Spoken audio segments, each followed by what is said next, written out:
Spending some time with Joe Posnanski. We're going to talk about his book, The Secret of Golf. Joe's #1 New York Times bestseller. Paterno, The Secret, Paterno's one. The Secret of Golf is another one. Friendship, Rivalry, and a couple of guys you're very, very familiar with, Jack Nicklaus and Tom Watson. Joe, good morning to you. Good morning. Thanks for taking time out of your morning for us. Absolutely. We're big fans. One of us is a much, much bigger fan. Actually, I give Scot credit for introducing me to your work.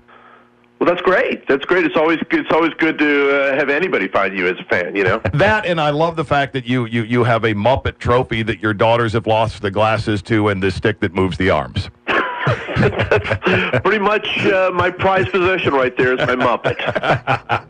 I want to talk about a number of things, but we'll start with the book because, well, it's what you're here to promote. Plus, Father's Day around the corner, but Father's Day gift for the golfer in your life, perhaps. But good Father's Day gift for Joe. Yeah, indeed. You have I guess, somewhat of a deeper relationship with Tom Watson because he is a Kansas City native. You spent many years at the Kansas City Star. Was there something about discussions with him that sparked the thesis behind the book? There definitely was. You know, Tom Watson, I've written about him many, many, many times. I guess known him now for pretty close to 20 years, and wrote about him and really wanted to write a book about him because, I'm pretty sure there just isn't a story quite like his. When you talk about somebody who really started out pretty small, was not a phenom the way that Jack Nicklaus was or Tiger Woods was. He was a guy that had to go on tour and prove himself, and nobody really knew who he was. And through really dedication and hard work, he made himself the best golfer in the world. And I just think that's such a cool story, and I have been trying for years to figure out what was the best way to tell it. And finally thought, the best way to tell this is to talk about his great rivalry and friendship with Jack Nicklaus, who, was the best in the world when he first started on tour. And gradually they became closer, both as golfers and as people. And then there was a stretch of time when they had just magical duels between 1977 and 1982, finishing, this is U.S. Open week.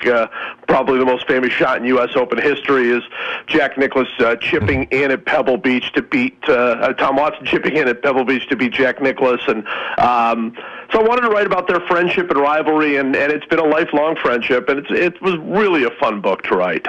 And you talk about the first time that they met at an exhibition match in 1967. I'm trying to picture this. You got Tom Watson as a high school kid, and here's the greatest golfer in the world there as well. The idea that he would even talk to you or you could shake his hand would be one thing. The idea that these duels would be coming down the line, I'm sure never entered anybody's mind. It's exactly right. I mean, there's a 10-year gap between them. I mean, that's usually enough to make it awfully tough. It's something we're seeing with Tiger Woods right now. You got all these young golfers ready to challenge Tiger Woods, and it's just not working for him at the moment. So no, I mean, they play. Tom is exactly what you say. He's a high school kid. He's an Arnold Palmer fan. He's not a Jack Nicklaus fan. They play in this exhibition that neither one really played very well. And then Jack leaves thinking he'll never see this kid again, and certainly, a few years later they're playing at Turnberry for, in what became known as the Duel in the Sun, probably the greatest one-on-one duel in the history of golf. They're playing at Augusta, and of course they're playing at Pebble Beach, and it's just a cool story. And then what I really love is that it's lifelong. So, the end of the book, we're seeing, Tom Watson at 59 almost win the British Open again, and in one of the biggest golf stories, I think, of the last, decade. And there's Jack Nicklaus at Florida at home crying, watching it on television. It's just a cool story to talk about. I'm not sure that two great rivals like that have often been great friends as well, and that's what made it fun for me.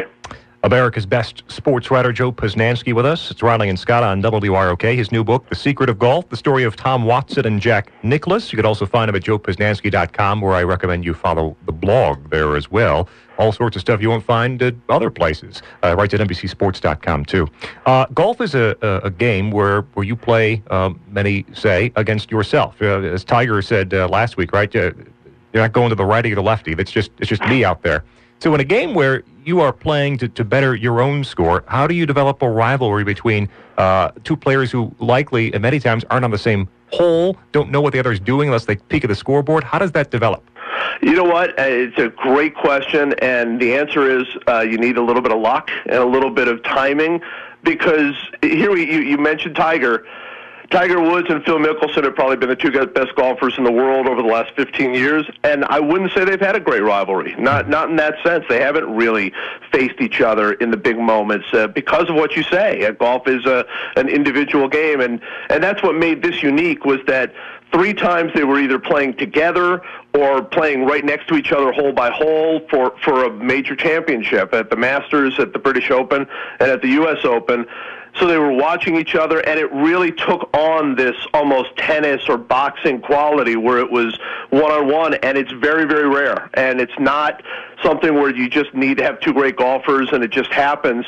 You need timing. You need them to be playing well on the same week. You need so many things to go right, and I think that's why it's unusual. I don't believe there's another pair that have had 3 incredible duels the way those two have, and that was really sort of the starting point for me, was, hey, these guys have had these incredible duels. It'd be fun to retell those, and then building into that great rivalry that became a great friendship. Joe, you gotta ask, when you don't get the best sports writer in America on the phone every single day, so we have to ask this question, or at least I do. When Tiger first came up, here's the guy. He's gonna break Jack's records. He's gonna take this away from Jack. He's gonna end up with more than Jack. Now, his career isn't over, and there's still time. Is he gonna get there?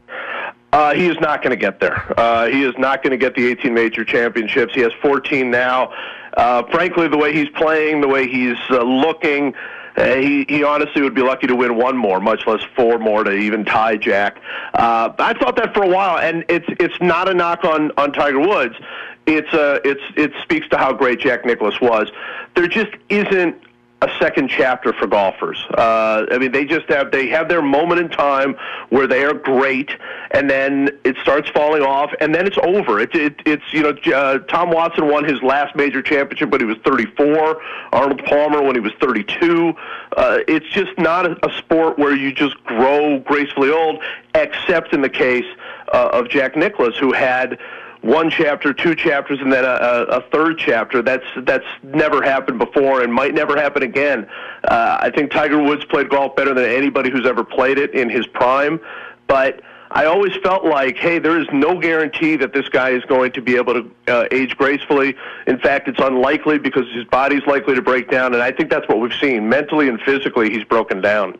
Joe Posnanski with us. The Secret of Golf, the story of Tom Watson and Jack Nicklaus. The new book is out now. It's Riley and Scott on WROK. Find it at fine bookstores everywhere, and Amazon.com and Barnes & Noble, etc.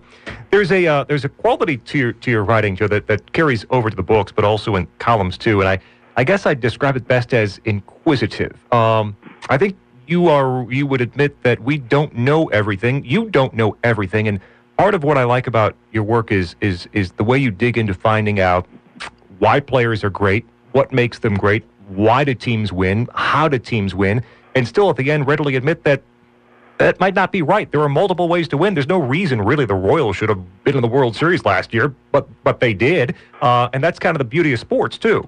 Yeah, I totally agree. One thing that I can honestly say is that I don't know very much. So for me, it's a lot of fun to dive into different stories, different people, different teams. You mentioned the Royals last year. I mean, they were tremendous fun to write about. And, there are things that you can explain and things that you can, when you talk to people, they can explain why it happened. And then I really do believe that there is like this little bit of magic in sports that, transcends logic sometimes. And the best team doesn't always win. Sometimes there's a great, run of luck. You look at the NBA Finals now, which I just find to be incredibly fascinating. There's no possibility that one player, no matter how good he is, should be able to make a series as transcendent as this series has been, and yet that's how good LeBron James has been. I mean, he is single-handedly, and probably that word has never been used to the level it should be used right now. He has single-handedly carried his team into making this a real series, and it's been fascinating to watch, and it's inexplicable. I mean, I think no matter how many times you try to explain it, this is just kind of the fun of sports where things happen, and you just sit back and admire it because it's so much fun. Speaking of the fun of sports, being being Blackhawks fans, we've been having a pretty good time over the past short while. To me, what's been incredible is, they just can't score goals. Tampa cannot score goals. Corey Crawford, who I think as Blackhawk fans you would admit not always on, has been fantastic this series. That defense has been smothering. I thought going into the series, I thought Tampa was playing so well, but I think right now they wrap it up tonight. I think the Blackhawks are just playing on that level, and I think they've gotten in the heads of the Lightning players, and I just don't feel like those guys feel like they can score enough to beat them. Joe Posnanski with us, America's best sports writer. His new book, The Secret of Golf, the story of Tom Watson and Jack Nicklaus, available now. I want to ask about your last book, Paterno, the story of Joe Paterno, which came out right at the time when all that news was breaking. You could not have fathomed that when you started doing the research and writing that book, it would end the way it ended. He took some flack for the way the family was portrayed, that Joe was portrayed in your book, but I know you wrote a follow-up piece a few weeks ago at NBCSports.com. Your book is holding up better and better the more and more we find out about the Louis Freeh investigation. Yeah, that book was, I say this all the time, and it really is true.